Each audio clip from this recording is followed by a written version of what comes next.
studying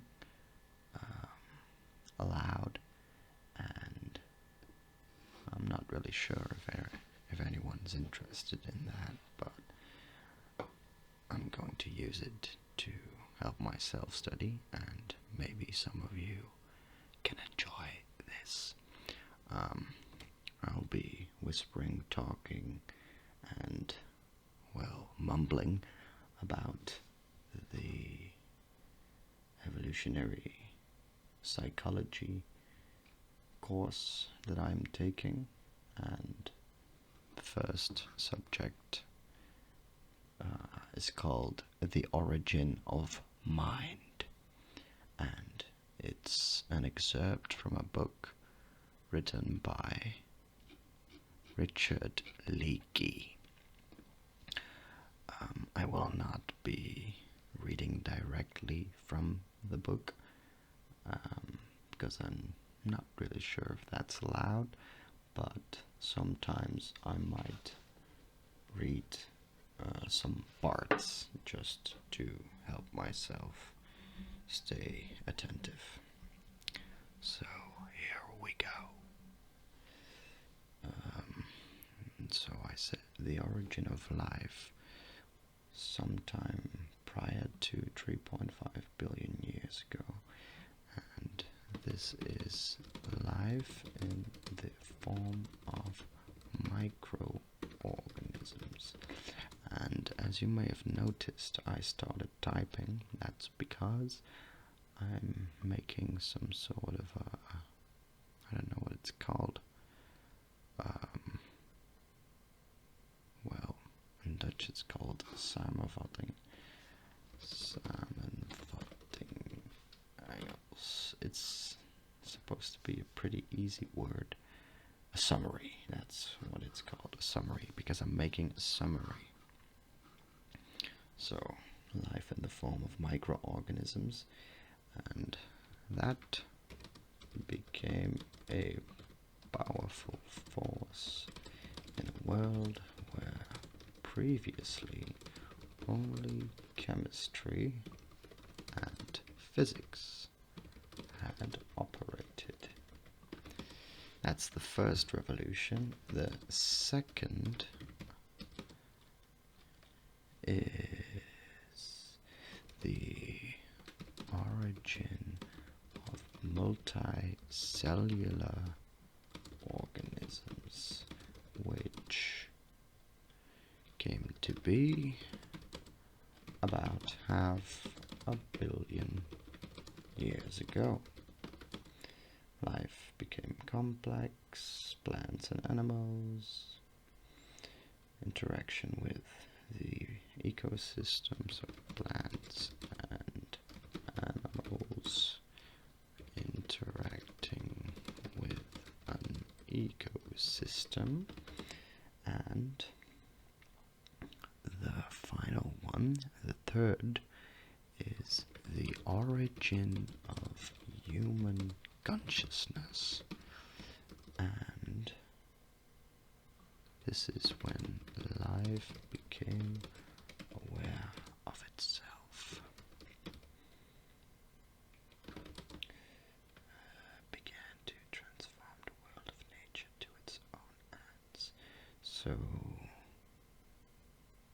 humans, or the conscious life, started transforming the world of nature to its own ends. It's the active use of the things in their surroundings. So, the next question is, what is consciousness? And what is it for? What is its function?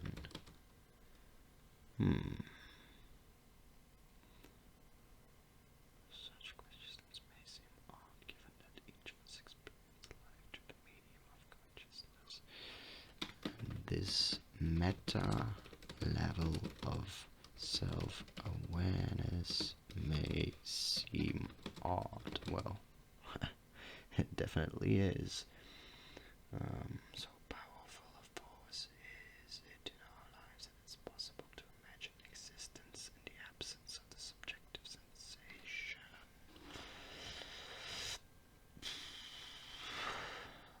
So he underlines the power of subjective self-awareness. Yes, self-awareness, but objectively very elusive. So we can't really define it objectively, but subjectively we're very certain it is. Well, certain it exists. It's a dilemma for scientists. It illuminates everything we think and do, and yet there is no way in which objectively, yes, we said that. Scientists and philosophers have struggled for centuries. It's a mercurial phenomenon.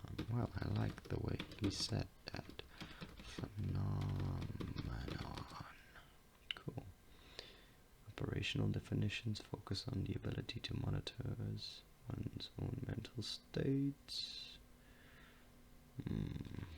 Operational definitions.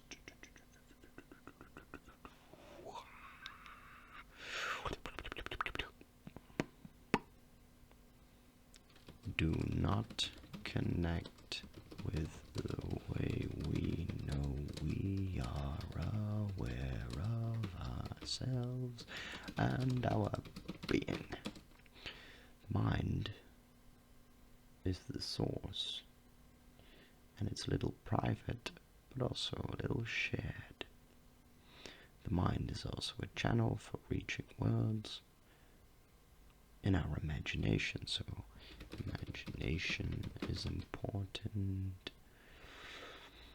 because it offers us the means of bringing abstract worlds into technicolor reality.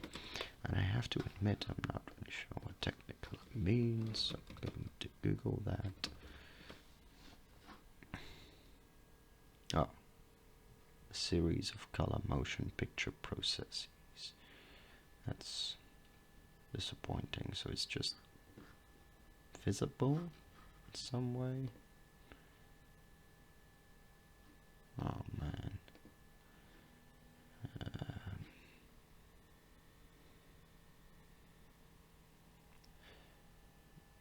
Visible images. I don't know, you can leave a comment if you want to help me with that. Well, 3 centuries ago, there was a man called Descartes. Descartes? I don't know how you say it in English. And he thought about it. Oh, not that again, the mind-body problem.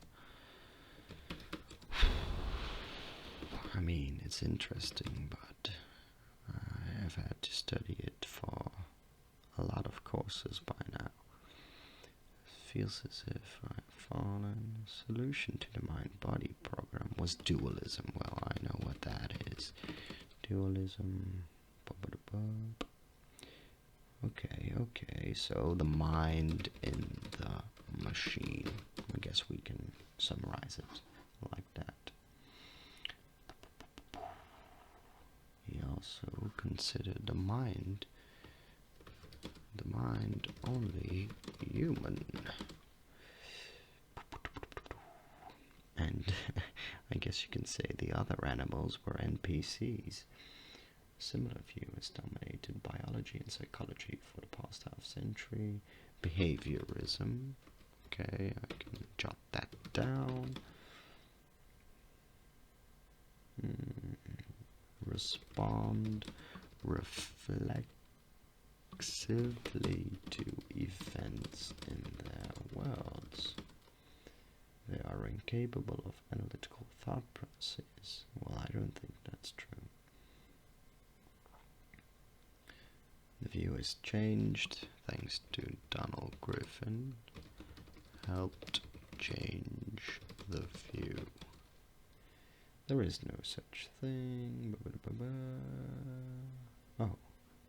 He has been waging a campaign for 2 decades to overthrow this negative view of the animal world. Well, he has published books 1992, not 3 but 2. Animal Minds is what it's called. Animal Minds. Truly.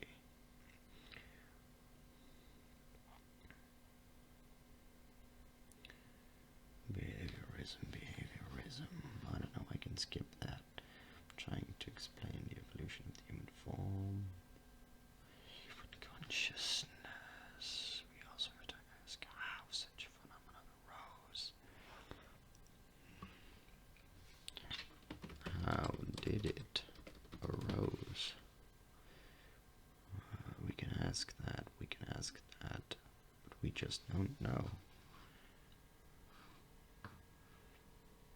Is there anything a conscious entity can do for itself that an unconscious simulation of that entity can't? Richard Dawkins. He speaks of the need for organisms to be able to predict the future. Well, that's important, I guess. Dawkins.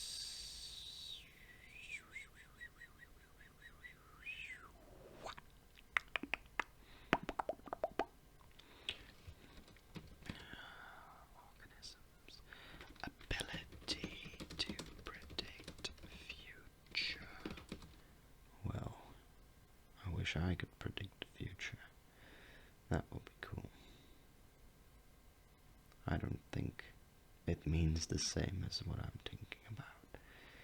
It's an ability that is achieved through the equivalent in brains of simulation in computers. So simulation is the key word. The process needs not to be conscious.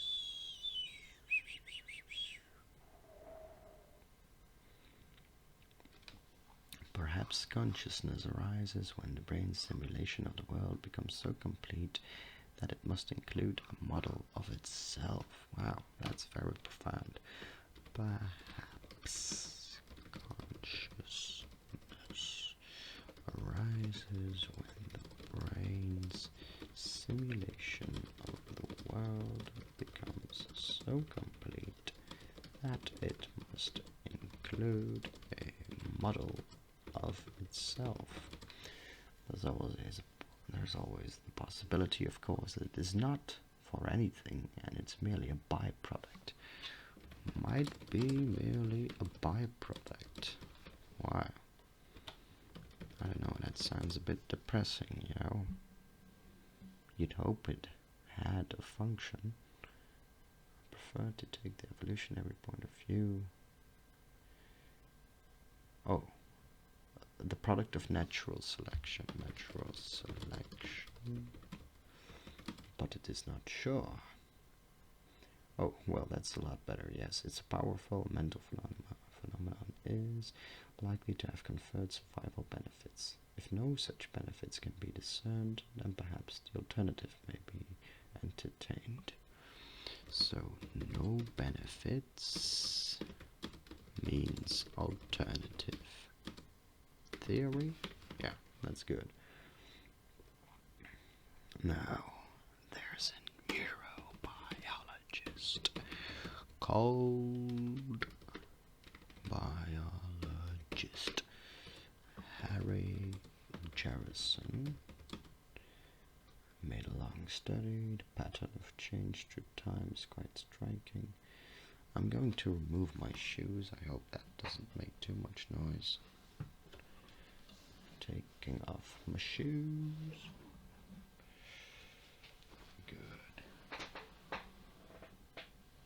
Okay, that wasn't too harsh. Let's continue.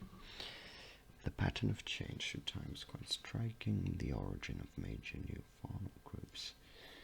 A jump in relative size of the brain, so encephalization.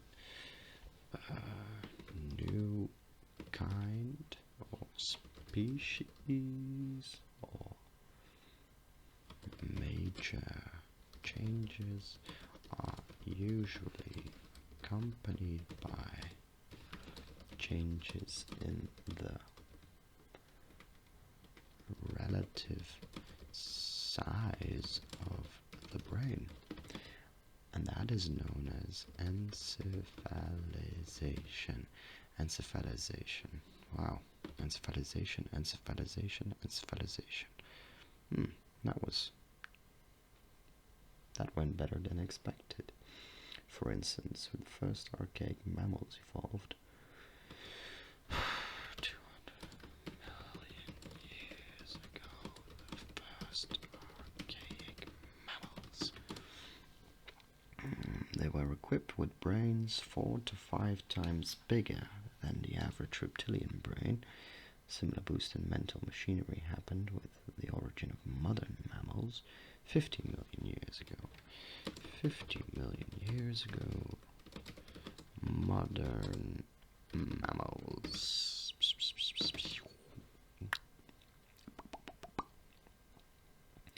They were equipped with brains 4 to 5 times bigger.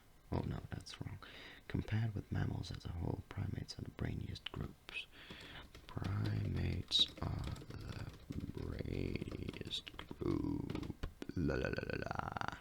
Brain people. Brains. Within the primates, the apes have the biggest brains. Apes have the biggest. ... brains. That's a joke. Within, some humans are 3 times as encephalized as the average ape. Leaving humans aside for a moment, the stepwise increase in brain size might be taken to imply bigger brains mean smarter creatures. In some absolute sense, this must be true. Mammals smarter. It's not true. Niches in the world. Diversity of ways of doing it is reflecting might be wide a number of mammalian genera that have existed. Many successful with a number of ecological niches. And then is the benefit of the bigger brain.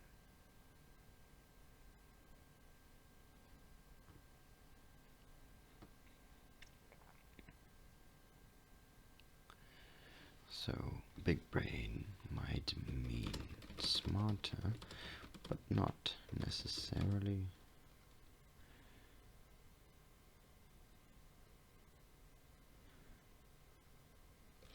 the number of ecological niches. That mammals are able to exploit is comparable to the number of dinosaur niches. Dinos, yay. The benefit of the bigger brain. Where is it? Where is it? The benefit of the bigger brain. Where is it? One of the forces that drive evolution is a constant competition. So one of the forces is competition. Yes, in the course of which one species gains temporary advantage. Temporary advantage. Counter innovation and so on. Innovation and so on. So the competition drives us to become better. Innovation. The outcome is a development of apparently better way of doing things. So we grow in some sense through that competition. That's a major part of becoming better. Competition is pretty important. Weird. Nowadays it seems like competition is a bad thing. No permanent advantage is secured. Well, that's important. No permanent advantage.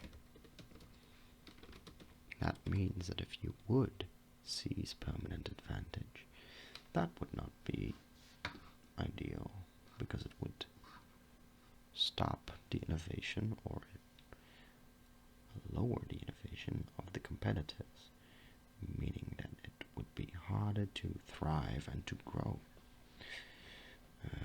Scholars have imported the term arms race into biology to describe the same phenomenon in evolution. The building of bigger brains might be seen as the consequence of arms races. So it's called an arms race. Arms race, right? Something different must go on in bigger brains as compared with smaller ones. Jefferson argues that we should think of a brain as creating a species version of reality. So the brain creates the species form of reality. Do you guys like reality TV? It's a bit like observing apes. I'm sorry.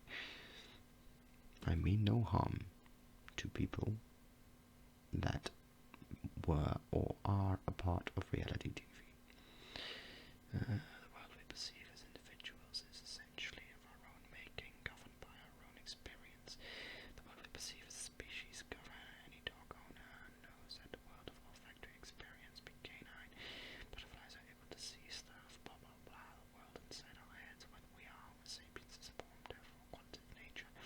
There is difference between the real world out there and one perceived in here. So there's differences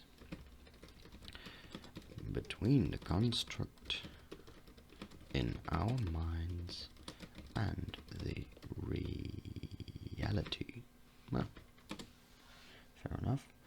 We may be proud of our introspective consciousness, but we can be aware only of what the brain is equipped to monitor in the world.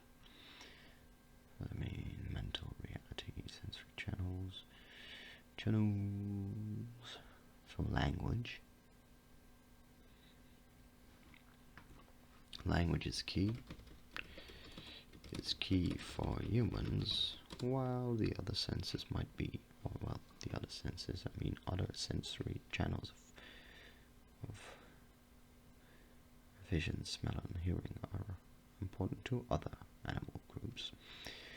There's large literature, there's no question that a lot of cognitive processes go on in the absence of language. So there's a lot to be said about alingual cognitive processes, or processes, I'm sorry. English is my second language. Any physical activity such as playing tennis goes on largely automatically.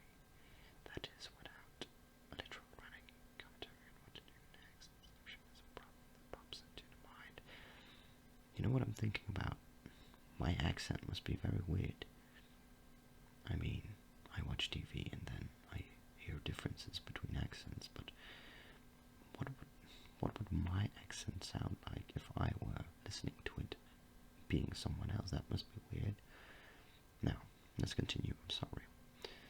To some psychologists, spoken language is merely an afterthought, so to speak, of more fundamental cognition, but language surely shapes elements of thought in a way that a mute mind cannot.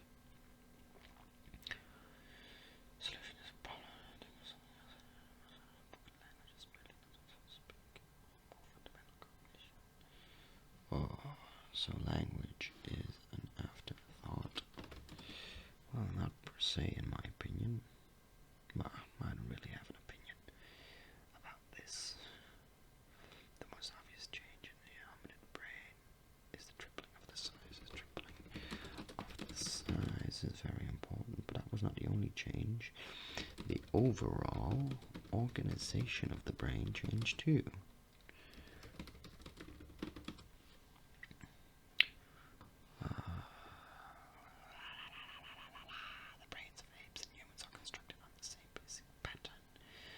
Right and left hemispheres. I don't think I need to know that for the test. Difference in organization presumably underlies in some way. I'm sorry, in some way the generation of the human mind as opposed to the egg mind. Oh, so in finding the difference, the difference in, I typed difference instead of difference. So in finding a difference in organization might help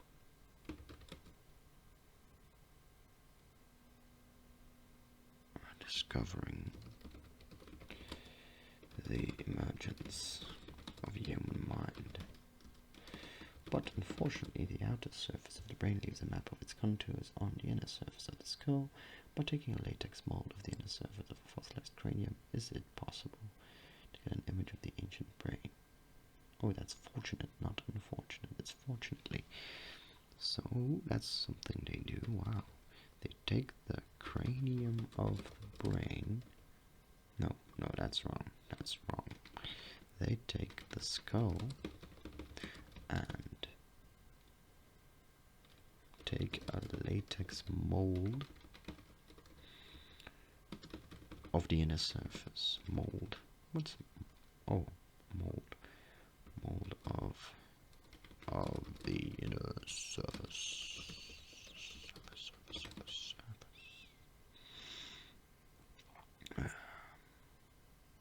To get an image of the ancient brain. Image of ancient brain. Brain. We love brains. Yeah. Whoa. Interesting, cool. Yeah, brains. The story that emerges from an investigation of this sort is dramatic. Because the Australopithecus Pithecine brain is essentially ape-like in its organization. The human-like organization is present in the earliest species of Homo. Yeah. The human-like organization is present in the earliest species of Homo. I remember being in high school, and God, the word Homo was so much fun back then. But I hope I have matured enough to read Homo without laughing, because it's just, well, it's childish.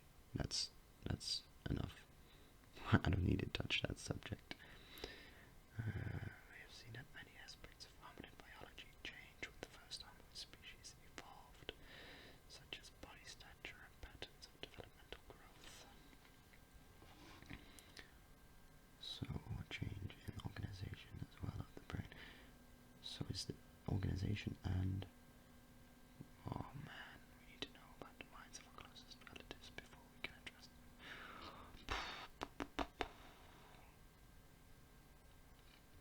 Okay, so the most important thing is that humans have greater frontal structures, while apes have greater occipital lobes. Well, that's enough, okay. So the frontal lobes are, well, I would have located that there as well. The control center is what it's called, the frontal lobes. Primates are quintessentially social creatures, constantly tested, so they have alliances which they test. Maybe I should have tested the microphone. Established alliances are constantly tested and maintained. New ones are explored. The primatologist Dorothy Dick Cheney, and Robert C. Farther I was just lecturing you guys about not being childish, and then I have to laugh at a name. Say Farth. Okay, Farth.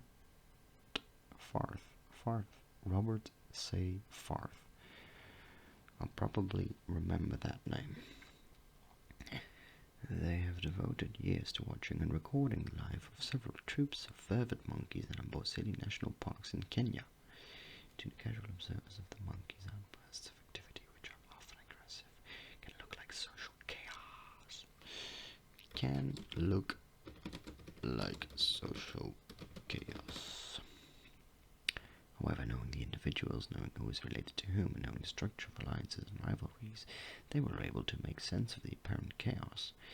A typical encounter, female Newton, while competing for a fruit, she shares it, runs up to it in the chase.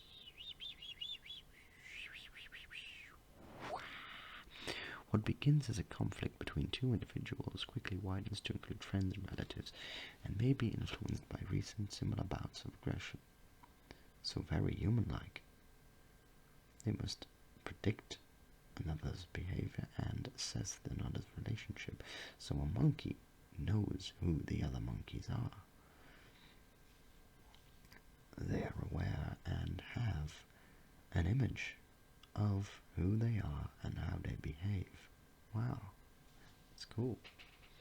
She must also know who's allied to whom and who's likely to aid an opponent, so the social structure is also...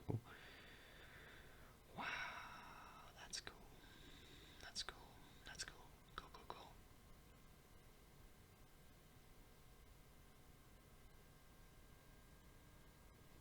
So, they have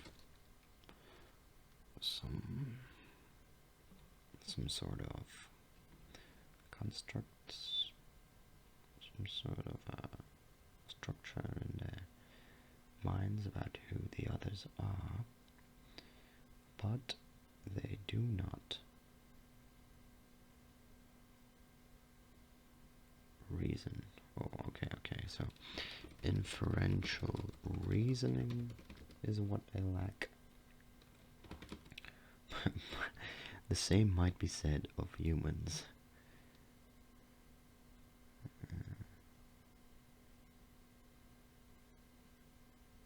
Einstein were to be observed as primatologists observe chimpanzees through a pair of field glasses. He would see flashes of genius from the great man only rarely. He did not use his genius for... He did not need to use it in the common world of practical affairs. So, if there's no need for you to show your genius, you probably won't use it. Either natural selection has been profligate. What does that mean? Profligate. Profligate. Gotta listen to it. Profligate. Recklessly extravagant or wasteful in the use of resources. So it's kind of like wow. Profligate. Reckless. Profligate,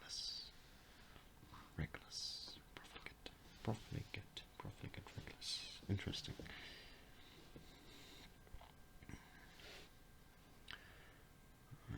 Smarter than they really need to be in the daily life. Is more intellectually demanding. So either they are too smart for what is needed in daily life, or daily life is more intellectually demanding than it appears to the outside observers. Humphrey came to believe that the second of these alternatives is correct. Okay, so the social nexus of private life presents a sharp intellectual challenge. Social life is challenging. That's my conclusion. And I'm pretty sure that it is for humans too. So the primary role of creative intellect is then to keep society together. Well, the primary role of the intellect is to keep society together. That's a little... it's weird, because as we can see, the world is not very together right now. Or the society. We live in a society. Primatologists now know that the network of alliances within primate troops is extremely complex. So it's a dense network. Ah, that's the word I was searching for. Network. As individuals must, if they are to succeed, is difficult enough. Troop members therefore find themselves in the midst of changing patterns of alliances. So it's social chess. Social chess. Social chess.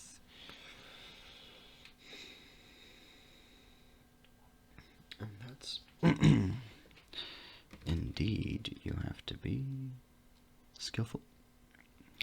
Skillful and attentive. Alert. Watchful. The challenge for individuals is to be able to predict the behavior of others. Predicting the behavior of others. I'm sorry. The powerful computer program they thought achieves grandmaster status at chess. Sifting through combination, for example, so there must be a speediness.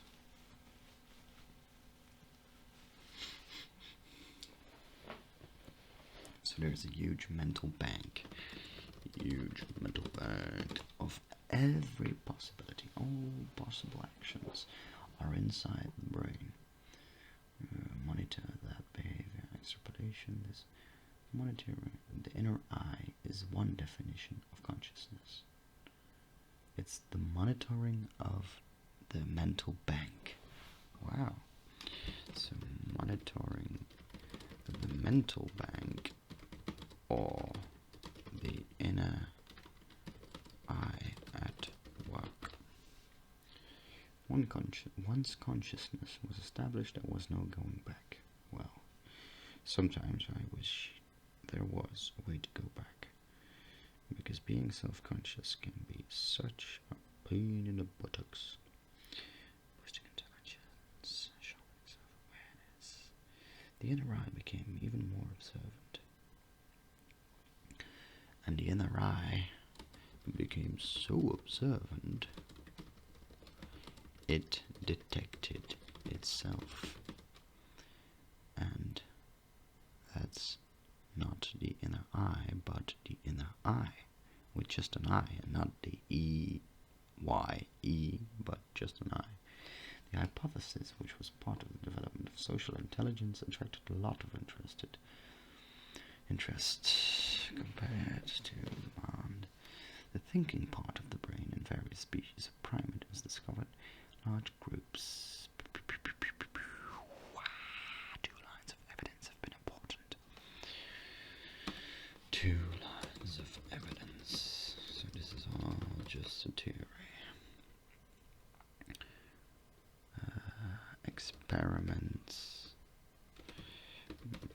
to detect self-awareness, and the second, looking for signs of tactical deception in primates in their natural habitat.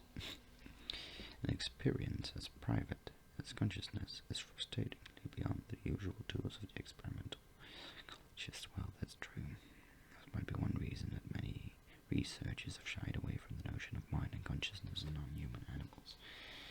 Devise a test of the sense of self. So, a certain fella named Gordon Gallup. Gordon, my name's Gordon Gallup. I make tests. Gordon Gallup. Sounds like an animal. Gordon Gallup. A frog? A toad? Willem Dafoe. Willem Dafoe. He devised a test, a way to test the sense of self, the mirror test. Wow, the mirror tests. I'm going to make a very bold statement, and I think it's going to talk about mirror neurons. Are they able to recognize their own reflection in a mirror as self? Reflection in mirror as self.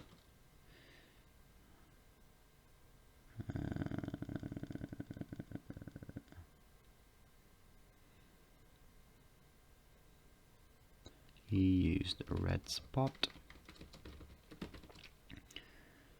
to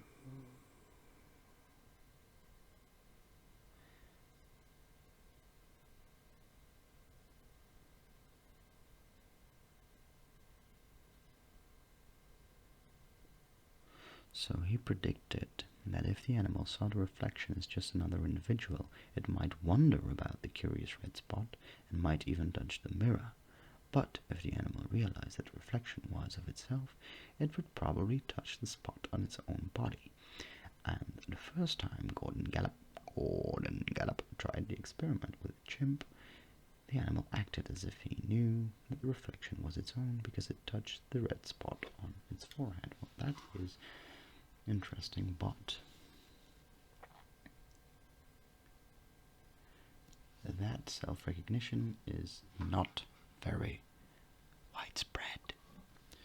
Self-recognition, my neck hurts and it cracked a bit, is not very widespread.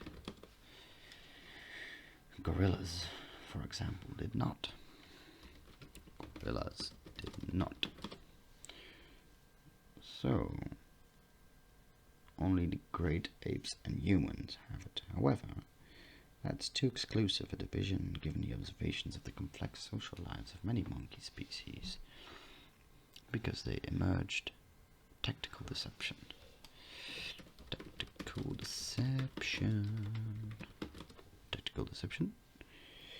Tactical deception is the individual's capacity to use honest act from his normal repertoire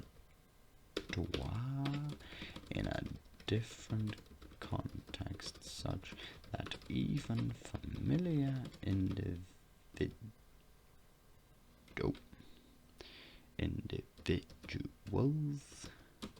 are misled, which is just a lot of mumbling to say lying, lying, lie, they lie, they lie, you lie, I cannot trust you because you lied. In order to be able to deceive intentionally, an animal must have a sense of how its action appears to another individual, and that requires self-awareness.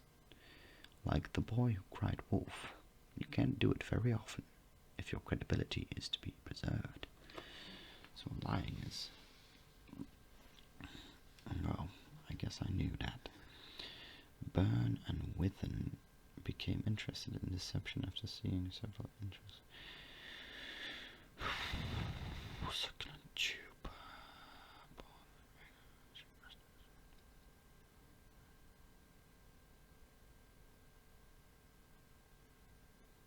Tactical deception. Many stories. So that's like, if I... oh, no. Okay, just let it pass. Let it pass.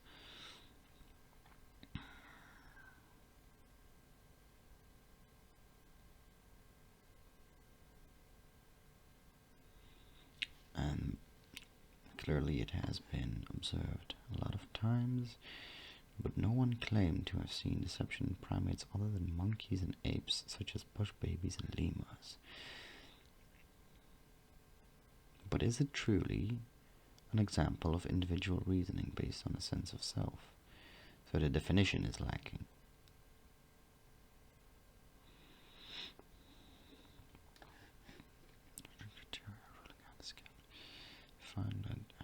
only 16 could be said to reflect true tactical deception, and most of these cases were chimpanzees.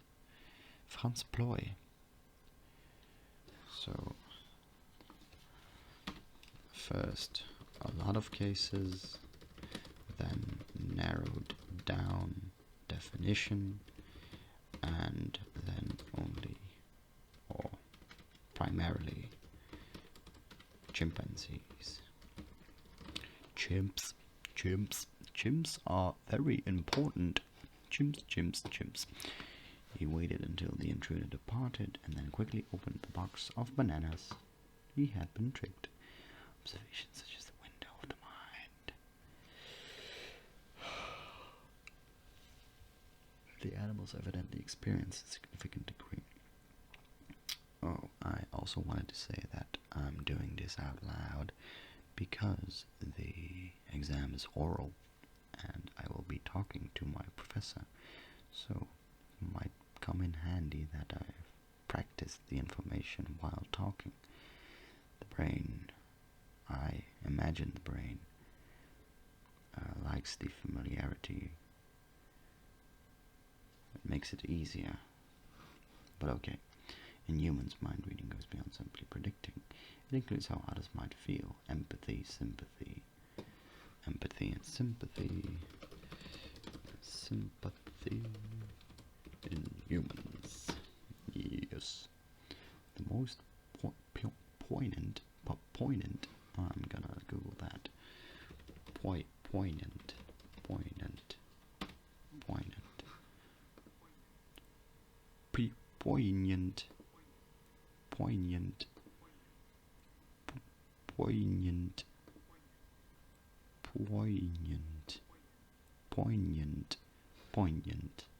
Okay, I guess that's right. Poignant. Vicarious experience. Despite the self-awareness, chimpanzees are best seen puzzled about death. What? Oh, well, that. My neck. Oh my god. It's killing me. My neck is killing me.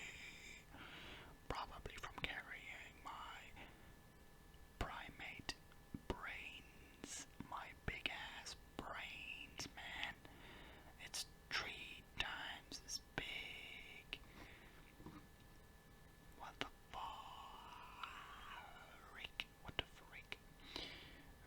What can we say about how self-aware our ancestors were? 7 million years have passed since humans and chimpanzees shared a common ancestor. That's an important part. 7 million years have passed since humans and chimpanzees have shared a common ancestor. That's interesting. We must therefore be cautious about assuming that chimps have remained unchanged, and that by looking at chimps we are effectively looking at the common ancestor. So, chimps have changed, we have changed, we merely have a common ancestor, so don't make too much assumptions based on chimps. Oh my god, it's finally reaching the end.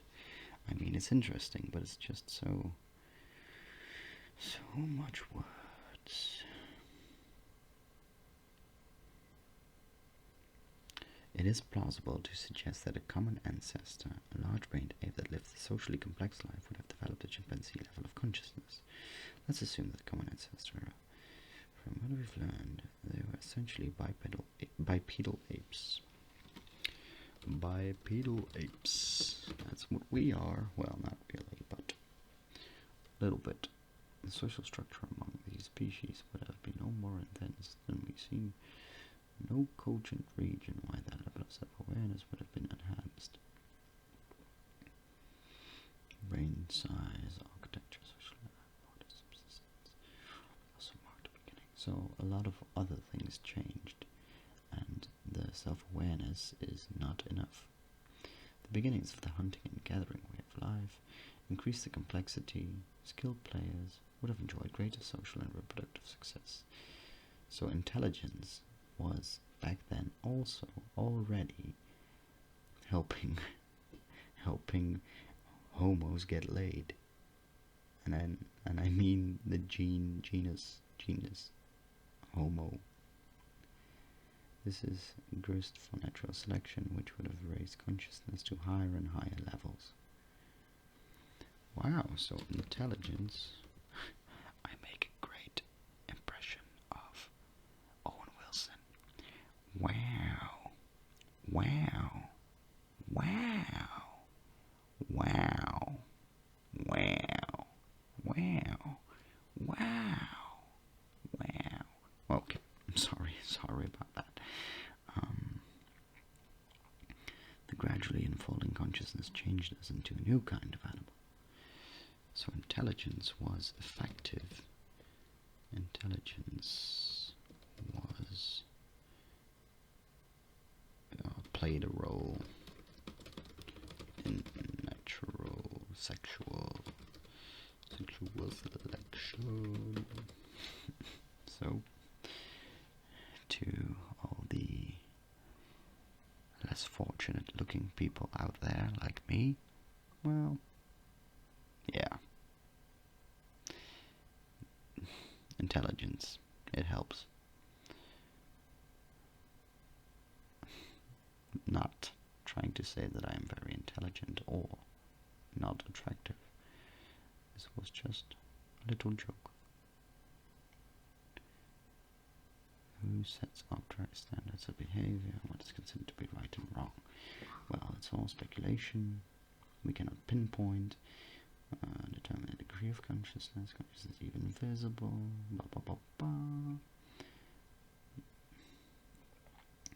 Ritual disposal of the dead speaks clearly of an awareness of death. Awareness of death. Awareness of death. There are myriad ways in which this is done in the modern age, varying from extensive care of the corpse, ritual burial. Hello. Is there anybody in there? Is there anyone home?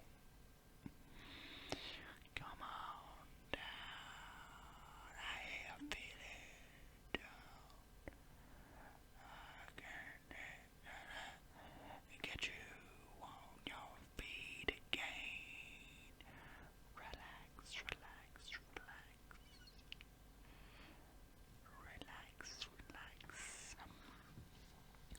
So the first evidence of deliberate burial in human history is a Neanderthal burial, not much more. 100,000 years ago, Neanderthal burial. And one of the most poignant burials was a little later, 60k years ago. Sorry for burping. Sorry for party burping. A mature male was buried at the entrance to a cave. His body had apparently been placed in a bed of flowers of medicinal potential, judging by the pollen that was found in the soil around the fossilized skeleton. That's interesting. So there is no evidence. It's true that the absence of such evidence does not definitely prove the absence of consciousness, but neither can it be adduced in support of consciousness. I would find it surprising, however, if the immediate ancestors, Homo erectus, did not have a level of consciousness.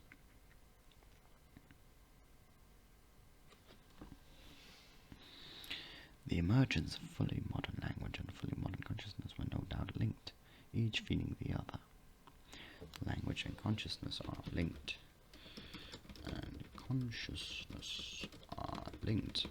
because to me, that's just me, the voice in my head, the monitoring is all, or most of it is in words. So for me personally, language is very important to my self-consciousness.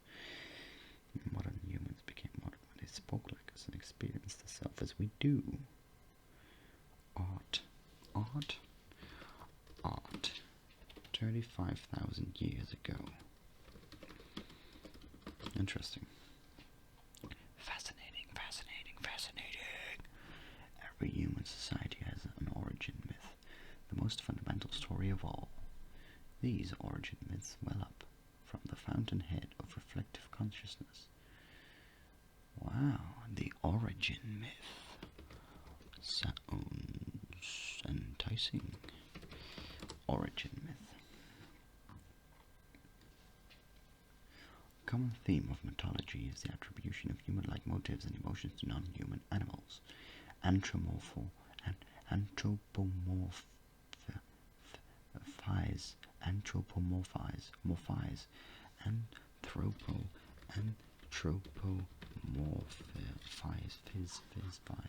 I'm gonna Google that, I just want to know.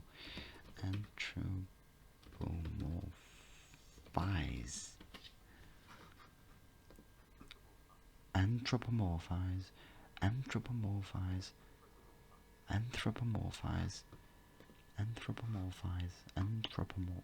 Wow. I am learning, it's so much fun. Consciousness is a social tool for understanding the behavior of others by modeling it on one's own feelings. Animals and plants are fundamental to the survival of hunter-gatherers. These elements, social nectars, not surprising. The same must be applied in the past. On my visit to many of the decorated caves in France,